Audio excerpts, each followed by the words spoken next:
शिरसा देवं गौरीपुत्रं विनायकं भक्तावासं स्मरे नित्यमायुष्कामार्थसिद्धये।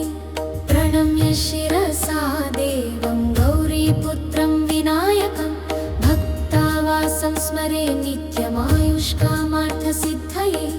प्रथमं वक्रतुण्डं च एकदन्तं द्वितीयकं तृतीयं कृष्णपिङ्गाक्षं गजवक्त्रं चतुर्थकम्। प्रथमं वक्रतुण्डं च एकदन्तं द्वितीयकं तृतीयं कृष्णपिङ्गाक्षं गजवक्त्रं चतुर्थकम्।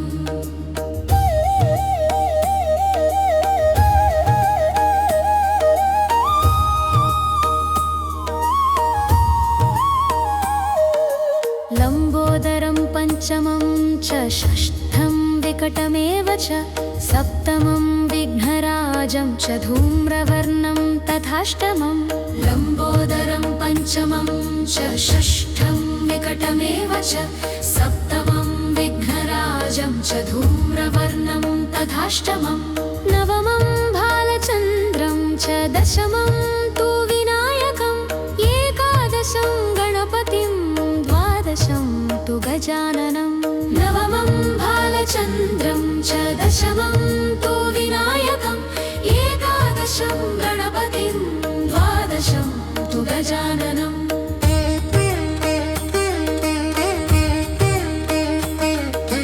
द्वादशैतानि नामानि त्रिसन्ध्यं यः पठेन्नरः न च विघ्नभयं तस्य सर्वसिद्धिकरं परम्।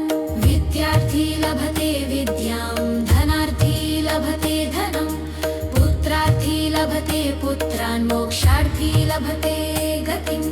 जपेत् गणपतिस्तोत्रं षड्भिर्मासैः फलं लभेत् संवत्सरेण सिद्धिं च लभते नात्र संशयः। अष्टभ्यो ब्राह्मणेभ्यश्च लिखित्वा यः समर्पयेत् तस्य विद्या भवेत् सर्वा गणेशस्य प्रसादतः। अष्टभ्यो ब्राह्मणेभ्यश्च लिखित्वा यः समर्पयेत् तस्य विद्या भवेत् सर्वा गणेशस्य प्रसादतः। इति श्रीनारदपुराणे